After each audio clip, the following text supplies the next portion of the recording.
Good.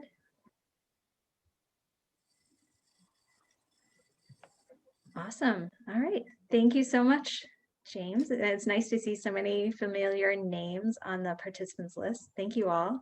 I have a PowerPoint I'm going to use to guide me through this. So I'm going to go ahead and share screen.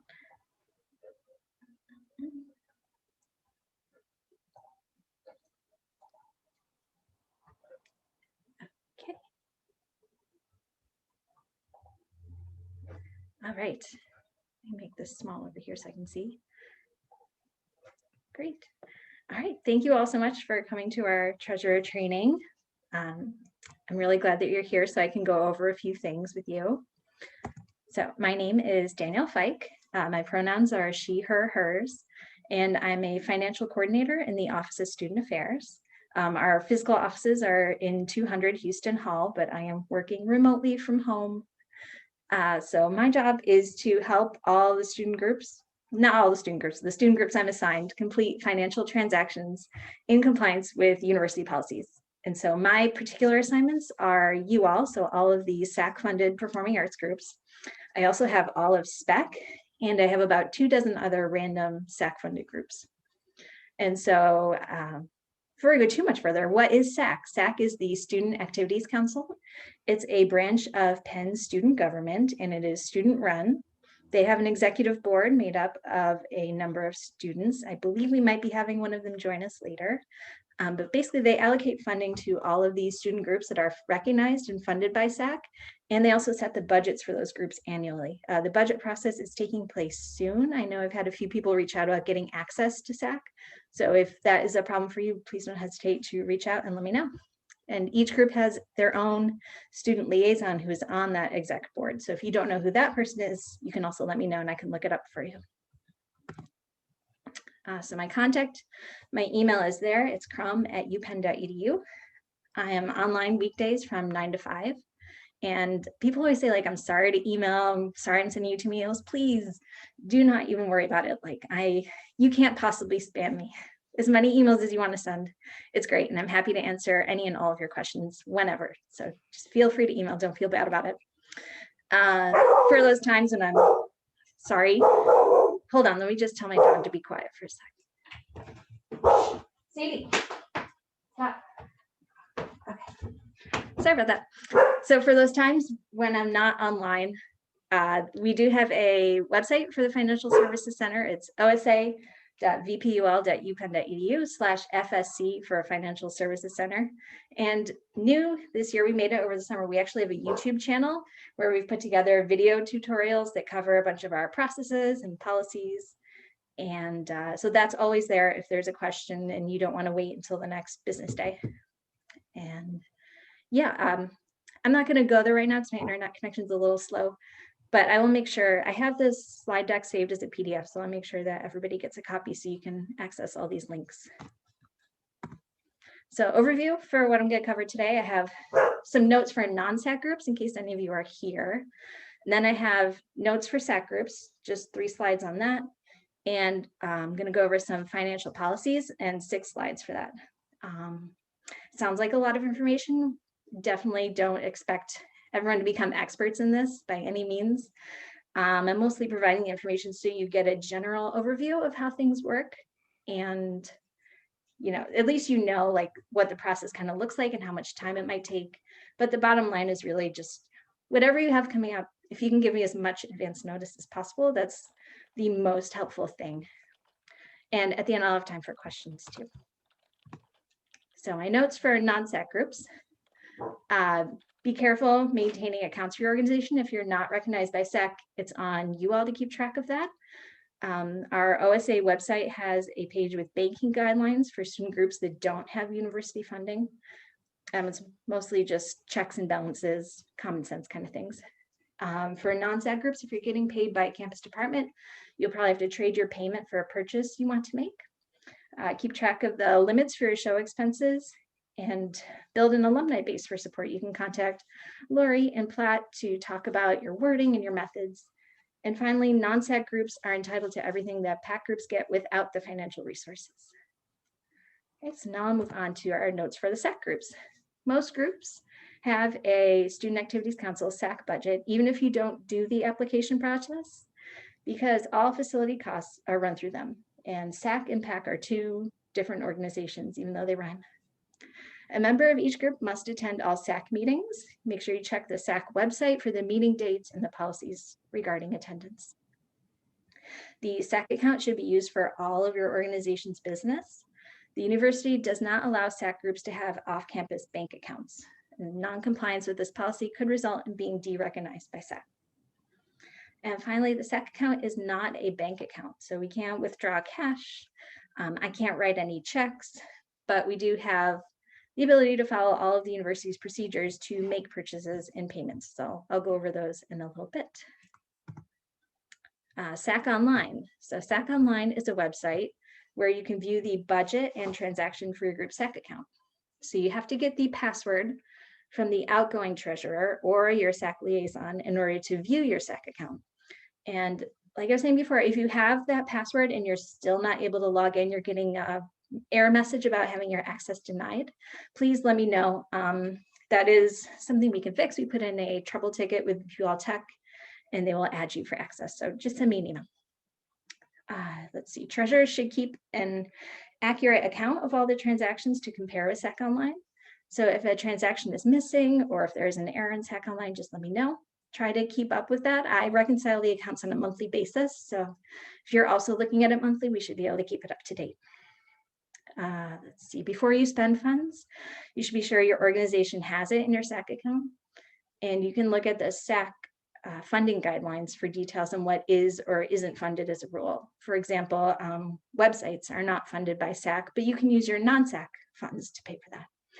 And if you're looking at SAC Online and it just isn't really making sense, like how the screen is set up and how the account is structured, just let me know. I'm happy to set up a time. We can do a Zoom, or I can just send some pointers over email, like take some screenshots and point to things. Let me know. And last one for this slide, food is never funded by SAC, and you can only purchase that with your non-SAC funds. So right now, because of the pandemic, we are not allowed to buy communal food with university funds at all. And so if you do want to use your non-SAC funds for something that's prepackaged, like a grab and go situation, or if you want to reimburse individuals, maybe for like a portion of ordering out, delivery food, that is possible. We just need you to fill out our OSA food request form 2 weeks in advance, because we just need to review all the circumstances and make sure it really is not communal food, it's grab and go. There's also, if you are doing a grab and go, there is also a event request form you have to fill out in order to like set up a table to have people come and pick it up. Okay, SAC account debt. So there are a few ways that organizations fall into debt. That could be not adjusting to budget cuts from SAC, could be overspending at campus copy, overspending on instructors, not depositing revenue, or overspending on non-SAC. So if your group falls more than $5,000 in debt to SAC, you do not have a collaboration show. And the SAC 20%, so that is when you deposit ticket sales, 20% of those ticket sales go to SAC to offset all the expenses they cover for you, which during a normal year are the very significant expenses related to facilities. And so speaking of those facility costs, the facility costs are charged to the SAC account. And then if they're approved as being something that's in line with the PAC production handbook, those costs get credited back at a later date. So I don't know how much this is going to apply because it's in such a weird time right now in terms of facilities, but I guess it has come up a few times. But so those facility costs will show up. It will look like a debt, but then eventually it's going to be credited back. So if you see a debt and you're concerned about it, you can feel free to reach out to me and I can take a look and let you know it's okay. Or, you know, just remember that those facility charges get credited back on kind of a rolling semesterly basis. Okay, so now I will go over some financial policies. Like, again, I know this is going to be a lot of information. Don't feel like you need to retain everything. All right, so paying individuals. This is probably the most complicated thing right now. The university is in a hiring freeze. And so if we need to pay anyone who's affiliated with Penn, that's like a student, faculty, or staff, it's extra complicated because we shouldn't really be adding new jobs right now. And Penn affiliates can only be paid through Workday. So if that does come up, if that's something you absolutely have to do, please let me know in advance. We have a payment request form that you fill out and send it to me. And that gets me all of the basic information I'm going to need to process that transaction. And it helps me, basically take it up the ladder to people above me and find out if it's approved. So that's why it's super important to do that before they actually do the work. Okay, and then for individuals outside of Penn, so that's like your professional instructors, professional directors, even like a one-time guest who might be coming in. So that there are a couple different payment processes depending on how much they're being paid and how often they're coming in. Pretty much the one takeaway, the most important thing is that if they're coming more than once, you should fill out the Platt House Instructor Director form. That is the first step that, again, consolidates all the information I need to start that process. It's a super long process, unfortunately. And so if you are working with someone this semester, please try to get that filled in ASAP. The longer it takes to get that information, the longer it takes me to process it. And then we're in a situation where we're paying somebody really late and none of us want to be there. If you are paying someone who's coming in just for like a one-time masterclass, or maybe they're helping you host an event, you can contact me directly. There's a shortcut process. It's a lot easier and quicker, and I'll send you the form they need to fill out. Super important on paying individuals. Please, please never pay them out of pocket. We cannot reimburse payments to individuals. Basically, the university sees that as trying to bypass all of these elaborate systems they have to make sure that we are paying people properly. And that's why all of those other things take so long. And so you can't pay them out of pocket and get reimbursed. When that has happened before, and we've had to ask people to like reverse the charges, and then we'll go through it the proper way. It's just a big mess. So please don't do that. And finally, if you have a contract for somebody, please don't sign that. Like, students are not able to sign those contracts. It's putting a lot of liability on you personally if you do sign it. So please don't. You can get that to Platt House, get it over to Lori, and she'll start the process of getting that reviewed. Okay, paying companies. So Penn has a pretty long list of agreements with approved and preferred companies. There's a website that you can search. It's a little clunky, or you can just contact me and I'll help you figure it out. I think the most common one that comes up for you all in general is merch payments, like if you're getting logo gear for your group. So there's a specific list of vendors that we're allowed to use, and we have to pay them with a purchase order or PO. So we get in trouble when we use the SP card or the B card for those payments, so please don't do that. Contact me, we can set up a PO. It's really easy, it's less paperwork for you, and it goes pretty quick. And the companies, if they're on this list, they are used to it and they know how to work with it. It goes very smoothly. If there is another company we need to pay by check or direct deposit, let me know. There's an onboarding process. There's an online form they fill out, and it gets reviewed and approved. And kind of the bottom line, it takes at least 30 days, probably more like 45, probably more like almost 2 months to pay. The payment terms are net 30 or 45, which means if they are being paid by direct deposit, Penn is going to wait 30 days to send that money, or if they're being paid by check, they wait 45 days. So it takes a long time. So let me know ASAP if there's a vendor you need to use. And one side note on that, purchasing is not going to approve any requests for logo or merch vendors. Like, they're going to say, just go to one of the other ones we already have. So just start off with that list and it'll be a lot easier. The SP card, the student program card, can be used for some purchases, or if your group doesn't have one, you can contact me and I can use my P card. Some vendors cannot be paid with a purchasing card at all, like Staples or Office Depot, Fresh Prints, or Custom Ink. So when in doubt, there are a couple places you can check, or you can just ask me and I'll help you figure it out. Next, we have the student program cards, the SP cards. So those are a university issued credit card that students can use to make purchases for their group. If you do not have one and your group needs to have one, let me know. I have a packet I can send you that walks you through the process. If you do have one, you know that the receipts have to be turned in to me within 48 hours of the purchase, along with a report form. So photos of receipts are considered acceptable documentation. You can, if you're shopping in person, you can take a quick photo of the receipt and then email it to me along with the form. The cards do have restrictions, and so you have to keep track of those policies or you might lose the card. And the cards are not transferable, so the purchases should be made by the card holder.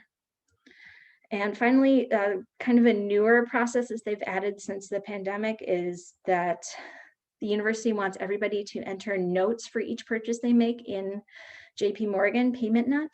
If you're new to that, let me know. I have an instruction sheet I can send you. We also made a video walking you through how all that works, so just let me know. And reimbursements. So that would be if somebody in your group spends their own money out of pocket for an expense for the group, they can be reimbursed through our system called Concur. Ideally, this process is a last resort when something came up at the last minute. We didn't have time to do one of our other processes, like using my P card or using someone in the group, making that purchase for them. If possible, please try to check with me in advance before the purchase is made to confirm that it is something we can reimburse. So like I mentioned with those payments to individuals, that is not something we can reimburse.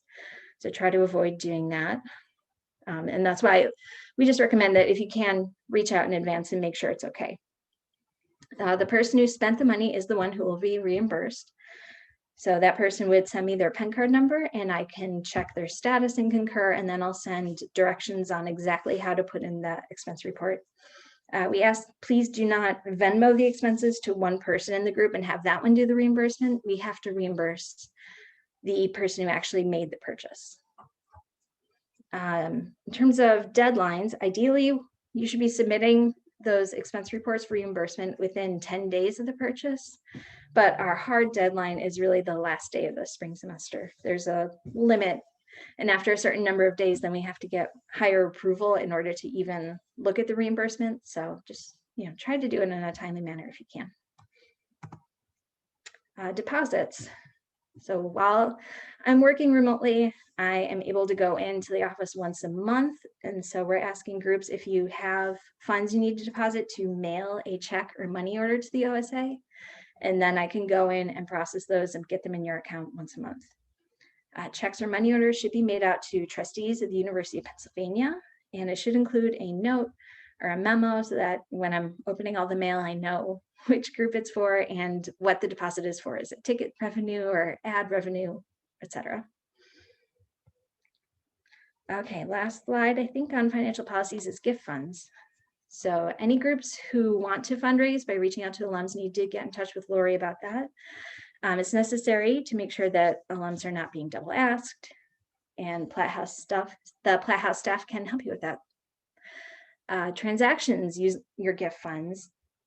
They require a few extra steps in advance. We have to make sure, so you're gonna check that with Lori to make sure it's something that your gift fund can be used for. And then you also have to check it with me so that I can make sure the gift fund has enough money. That second part, checking with me to make sure the account has the funds, is a little bit easier now because my supervisor is entering gift fund balances into SAC Online. So you can actually see that in SAC Online under miscellaneous revenue. And so we're also entering the transactions against the gift fund in there as well. So you should have a better idea where your account is without necessarily waiting for me to get back to you.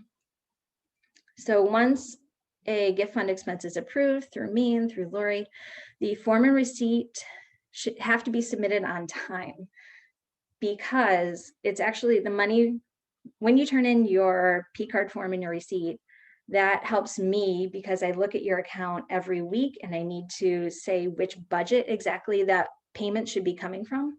And so with the gift fund, I have like a 1 week window where I can change it so that the account is actually changed to the gift fund, not your SAC account.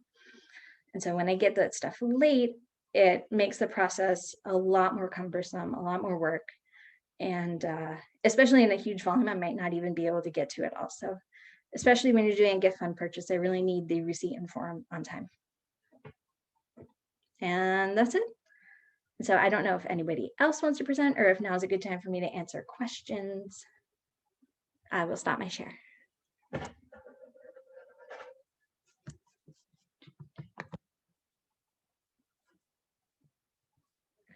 Now I can see the chat. Are these slides available to us? Yes, I have them as a PDF. Oh yeah, James answered that for you. Right, and so I'm not sure what's a good way to do that. Maybe if you all want to drop your email addresses in the chat, then I can just use that to make up a list and I will send those out when we're done. And everyone registered, so we will actually get those emails perfect. to you. Okay, never mind. I'll get the registration from you. Thank you. While people are thinking of questions, Grayson, did you want to talk to us a bit? Yeah, I have a couple of slides to run through super quickly.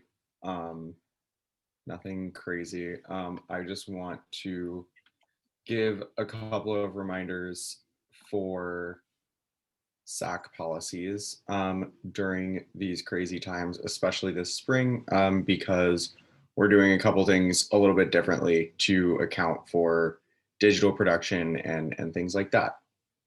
So my name and email are on here. I'll get these slides to James and then to y'all as well. Okay, great. So first thing is transferring funds between categories of your SAC Online account once they are already in there. So we generally like to have folks exhaust the funds in their account or have them earmarked for a specific purpose before they come in and request more funding from us. And it's sometimes difficult to do that, to spend money on something if it's not in the actual funding category that you had planned on it being during budget allocations last year. So that's no big deal. We can transfer those funds internally. Just reach out to me or your exec liaison, and we can get those transactions figured out with you guys and with Danielle. To figure out who your liaison is, I should put this in the slides. There are a couple of spreadsheets on our website that you can consult, and we actually just updated them because we had a couple of members roll off the board. So you may have a new liaison now. Just like go double check that to figure out their email and their contact info. Second thing is contingency funding. So we're asking that this semester, if you guys are anticipating digital production costs for things like video filming, video editing, investments in video equipment that you're planning to continue to use after COVID times, audio editing and audio production, like in the studio, COVID allowing, we're asking that you guys apply for contingency funding for that. That's granted on a per group per event basis. And since this is so unprecedented, we don't have super solid guidelines for what is and isn't available to you. So apply. When in doubt, just reach out to me or your exec liaison with questions. And we're looking forward to hopefully having more opportunities to fund folks putting on digital programs and virtual shows this semester. Third thing is in-person events. So rehearsal space works through PAC and through Lori. SAC does not deal with in-person events or the request form at all. So questions for that can be directed either to Lori or to Katie Bonner, who's the Executive Director of the Office of Student Affairs. I have her email in this PowerPoint. But we will likely want to see some sort of approval when we're considering funding you for things where you would be interacting in person with one another. So we'll want to make sure that that is in line with the campus compact and the COVID rules.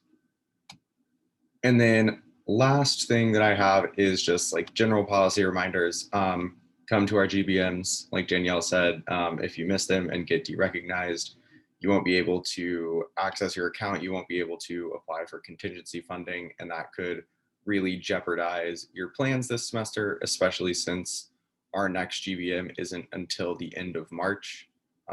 So for groups that just were derecognized, they won't actually be able to apply for funding until the end of March. And then when you're derecognized and then subsequently re-recognized, you take a small budget cut, and that is also just money that you are wasting by not coming to the GBMs. So go ahead and come to those. There are only a couple more of them this year. And then wanted to finally just hit that you guys should all make sure to submit your annual budget requests through SAC Online. Check in with Lori if you have questions, and be on the lookout for emails from me through the SAC listserv with details on signing up for SAC budget interviews. We'll be scheduling those the last week of February and first week of March. So again, the deadline for budget submissions is the 24th of February at midnight, which is next Wednesday. If you have questions about any of that stuff, you can consult the funding guidelines, which have a ton of information about the budget. And then on the actual budget and allocations page of our website, there are a few handy guides that step you through the process of actually submitting your budget request in SAC Online. I also know that, Danielle, you mentioned this earlier. If you can't get into SAC Online because you don't know your login information for your group, reach out to me or your exec liaison. We have that information. We can get it to you. And if your PIN key is actually locked out of the system, you can also reach out to us and we'll submit a help ticket for that. If folks have questions, I am around for questions, but that is all I had.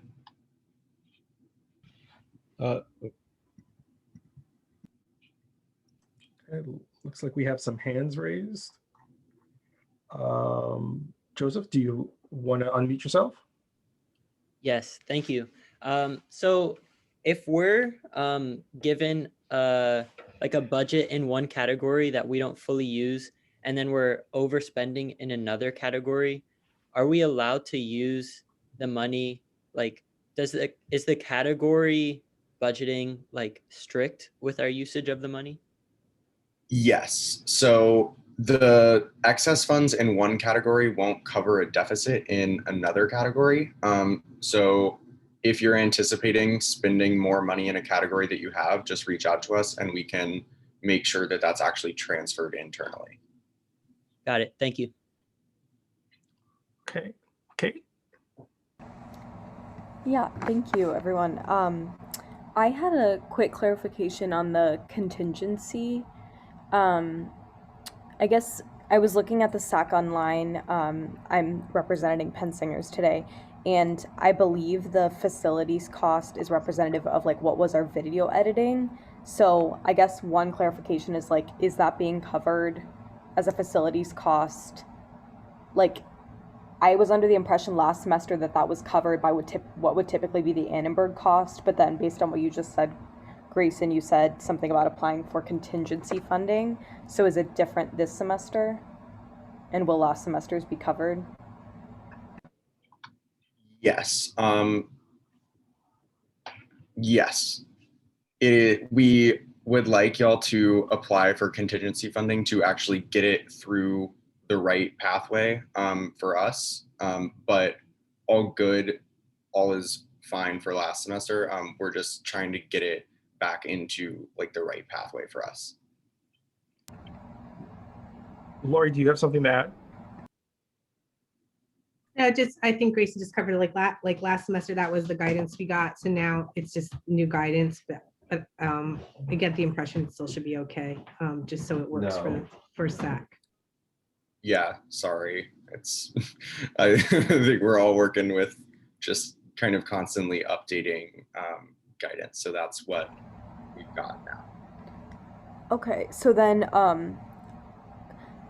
if we won't know our cost, like I believe the contingency funding, we would have to request like a specific number if I'm correct. So how would we do that if we wouldn't know our editing costs?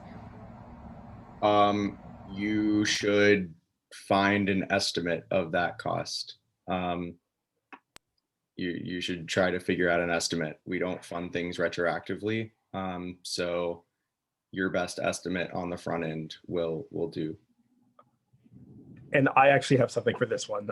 We're actually working concurrently with vendors to get pricing for your editing.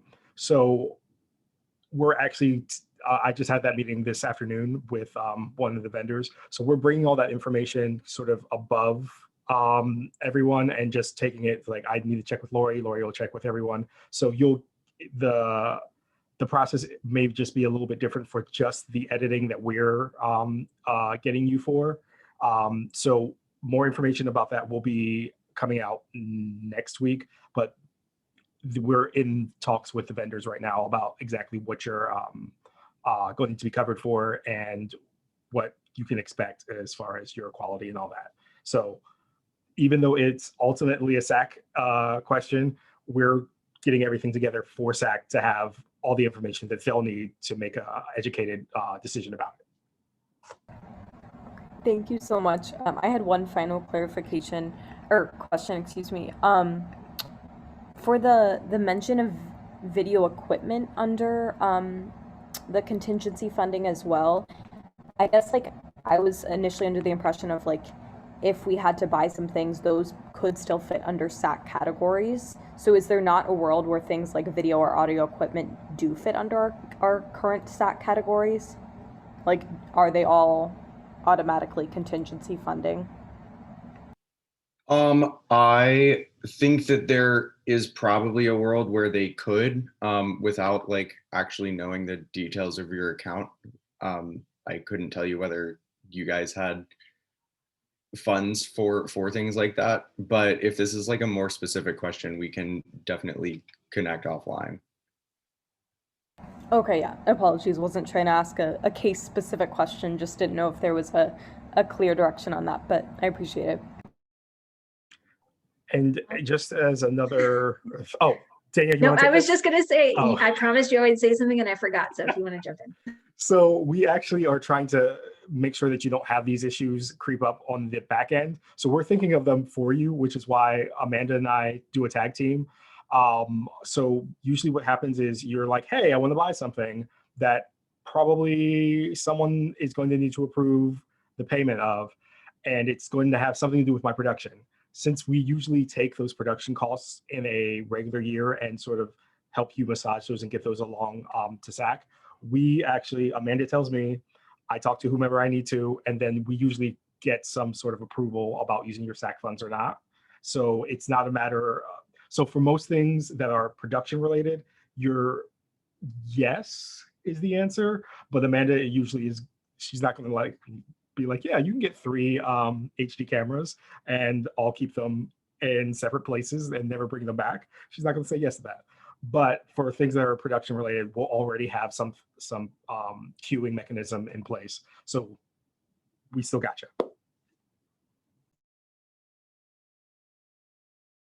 Thank you. And Charlie? Hey, Grayson. I was wondering, so my group, we got de-recognized by SAC, unfortunately, because our president missed the most recent GBM. We're going to be re-recognized at the March one, but you mentioned like there's like a 10% deduction of our budget or something like that if we get de-recognized. I was just wondering, like what's like kind of the reasoning or explanation for that? It's a pure financial disincentive. It's not really anything more sophisticated than just this is work on our end and you shouldn't have done that, so we're gonna take away a portion of your money. Okay, I see. All right.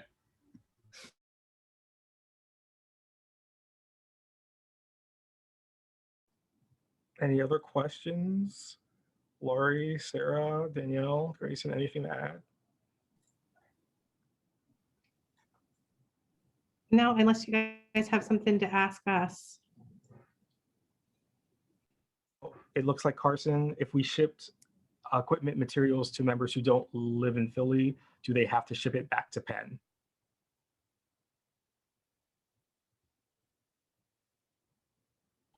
Well, if they're not coming back to Penn, yes. If they're coming back to Penn eventually, they can just bring it with them. But in the end, Your that organization should be able to pay for this. in the end, it's Penn property. So if it's bought with Penn funds, it has to come back to Penn.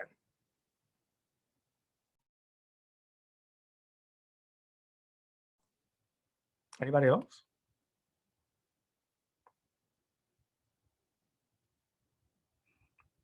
Looks like we're all good. What we're going to do is Grayson and Danielle, I think it'll be easier if we just get your PowerPoints and we'll send those out to everyone that's on the registration list. This will also be, it is being recorded, and you'll also be able to see this wherever you are. It'll get closed captioned, so it'll be accessible to a greater number of students. Thank you all for coming. Does anyone else have anything? Then we'll see you next time. Thank you. Thank you. Thank you all. Hi, everyone. Thank you.